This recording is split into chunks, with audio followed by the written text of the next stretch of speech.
first thing that I'm going to make today is some tortilla chips for our nachos that we're going to be having this week, and it's very simple. You just need an oven, which most people have, right? You need the carb balance or any kind of low carb wraps that you choose, some salt, and avocado oil spray or olive oil spray, just something that you can spray them with. It just kind of helps it get crispy. So what I do is I just cut them with my pizza cutter, cut them in half. You're just gonna make chips out of them. And then in half again the other way.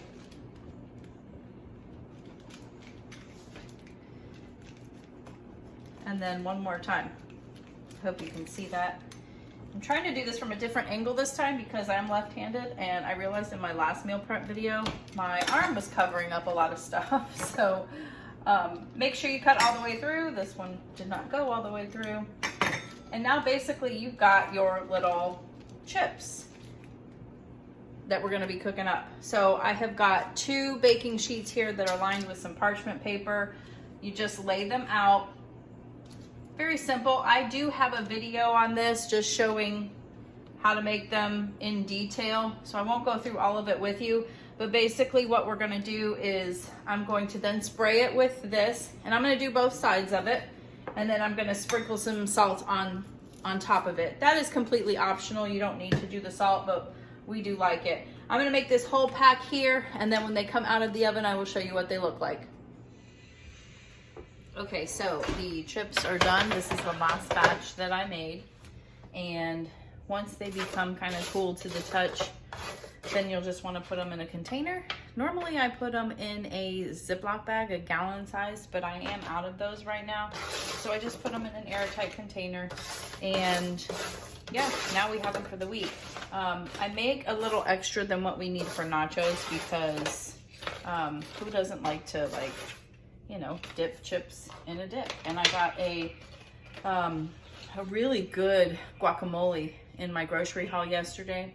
A really clean, good, it's from Good Foods. It was so delicious. So the little extras will probably be used for that. So that is my homemade tortilla chips. Very simple and easy to make. We have plenty now for the week to kind of, you know, whenever we're craving something crunchy. So I'll let those cool. And next we're gonna make the Reuben sandwich casserole for my lunches. Okay, so now we're gonna make the Reuben sandwich casserole. I'm prepping this for my lunches this week, and pretty simple to make actually. You're gonna need a 9x13 pan. Make sure that you preheat your oven to 400 degrees, and you wanna spray the pan so nothing sticks to it. The first thing you're going to want to make is your dressing, and I will have the recipe that I got this from linked down below in the description box. I'm not going to go through all the details, but you need some white vinegar, sugar-free tomato, ketchup, some mayonnaise, and it calls for some,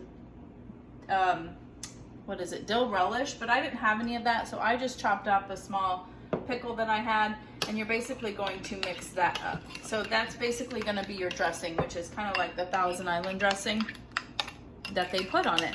So you mix that up really good, and I probably put more pickles than was needed, but I like pickles, so we're okay with that.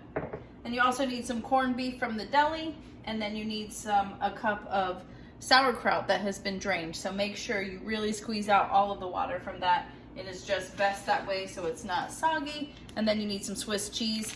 The recipe said shredded, but I got sliced. It works just the same. That's the way I've made it before.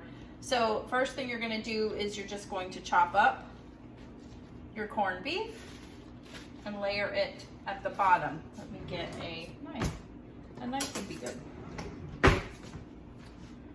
So just chop it up into bite-sized pieces, pretty much however you would want, but bite-sized pieces seems to work best. And corned beef is delicious. You could actually make this, I know they have like turkey Reuben sandwiches at some delis, so you could do this in many different variations. It doesn't have to be, you know, this one. You could do pastrami, you could do ham, you could do whatever you want. But this is a take on the authentic Reuben sandwich, just without the bread, and that's what's so exciting about it. So Then you just want to kind of sticks together because it's been, you know, in the deli package. So you just want to break it up some and put a nice layer at the bottom. That is your bottom layer, is the corned beef. The star of the show. I don't know, the star of the show might actually be the dressing.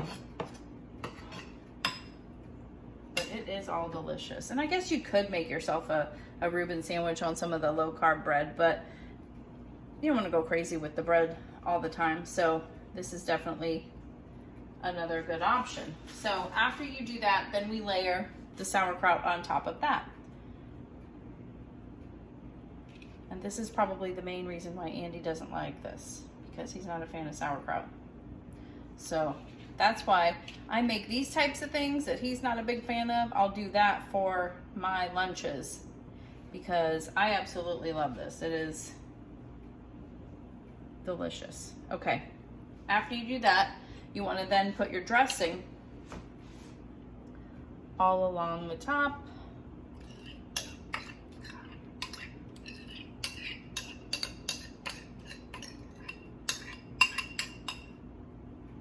I don't have another, I do have a spatula. Let me get the spatula. I want to get it all out. See, look at that. The spatula got another good, probably tablespoon of dressing out of there. And just kind of cover everything with the dressing. Ooh, this looks so good. Oh my goodness. Okay. How many of you guys love Reuben sandwiches?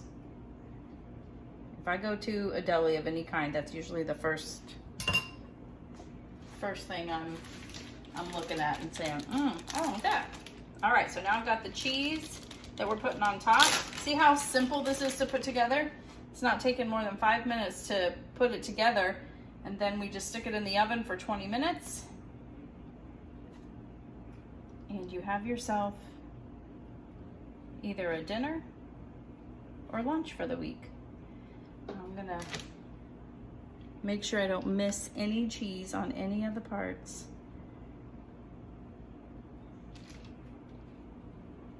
And again, you can use shredded. Doesn't have to be the sliced. It will still all melt.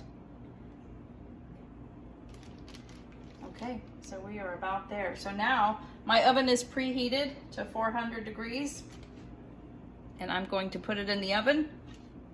Cook it for about 20 minutes and then I'll bring you back and show you what it looks like when it comes out. Okay, so the fat bomb recipe that we're gonna be making, I'm making that next, and oh my gosh, it is so easy, so delicious, and you can vary it up so many different ways. So the first thing you're gonna need is some sugar-free chocolate chips. I have the Lily's semi-sweet here. You could use the milk chocolate, you could use Choc Zero, whichever ones you have. You need a little bit of coconut oil. That's usually what you use to, sorry, my camera's shaking because the cat is trying to eat the stand.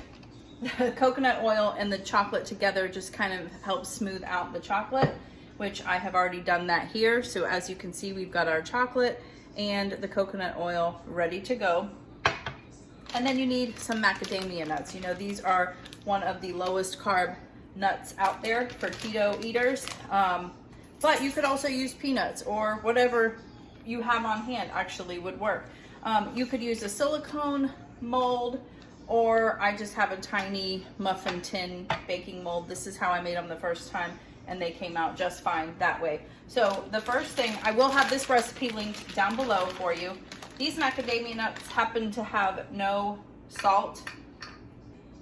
No big deal, you could do with or without, it's up to you. But it says to put a few down in each of the molds. I would like to get a silicone mold though and try it that way. That note looks a little weird. It says it makes about 8, but I put a little bit more in there, so I think it's gonna be a little bit more for me.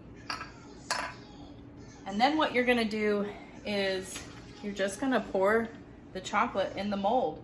You wanna cover up the meat. You wanna cover up the nut, and so it can be a little messy, so just be very careful. Oh, that one I think I filled up a little too much.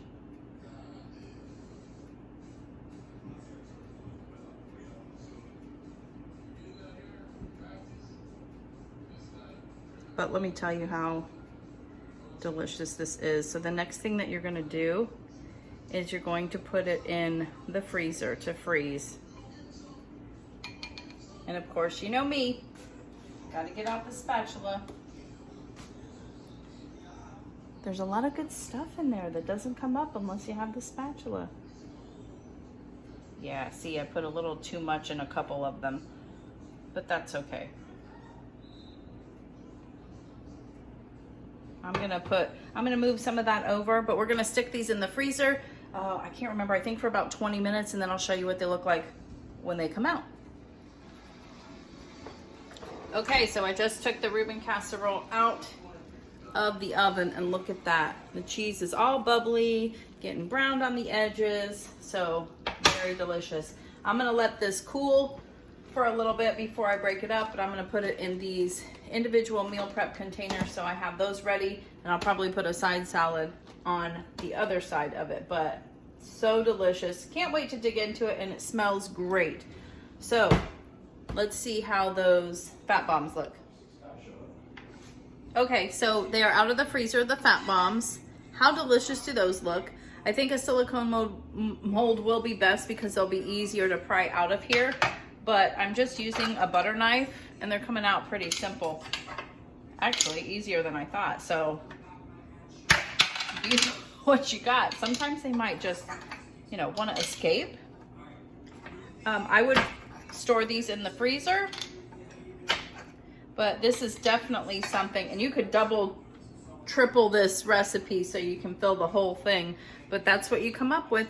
And I did forget to tell you that you want to sprinkle a little bit of salt on the top too. It said like the sea salt, the bigger, thicker chunks, but I didn't have that. I did a little bit, I ground a little bit on top of each one, but these are delicious. I'm telling you, you will not be disappointed. And look how easy that was. So if you don't have macadamia nuts, use peanuts or walnuts, any kind actually. Just cut them maybe a little smaller if you're using a pecan or a walnut.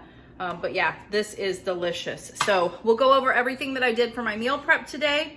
So stay tuned for that.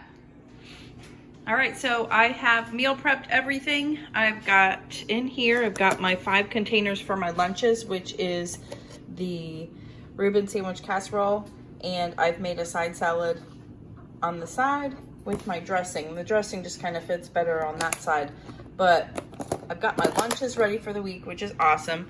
A couple of things you didn't see was I shredded a big block of cheddar cheese that I have in there. I'm gonna use that for the week. And I also made some taco seasoning. It's a homemade taco seasoning that I make from the Southern Keto Cookbook. So I went ahead and whipped that up because we're gonna be having enchiladas and nachos this week. So I imagine a lot of that'll get used up. I made a pound of bacon, so I've got that handy ready for either wraps or burgers. Andy's probably gonna have some burgers this week for his lunches. And then I also made those fat bombs that you saw, which were delicious. Andy and I had to have one, which they were so good. And then I also made the tortilla chips, my homemade nachos. So I've got those ready for the week for our nachos and for snacking. So that is everything I did for this week. I hope that that was helpful, maybe gave you some tips or some food ideas. And please let me know down below what you like the most. And I will see you on the next one. Make sure you hit like, subscribe, share, all that fun stuff, and we'll see you next time. Bye.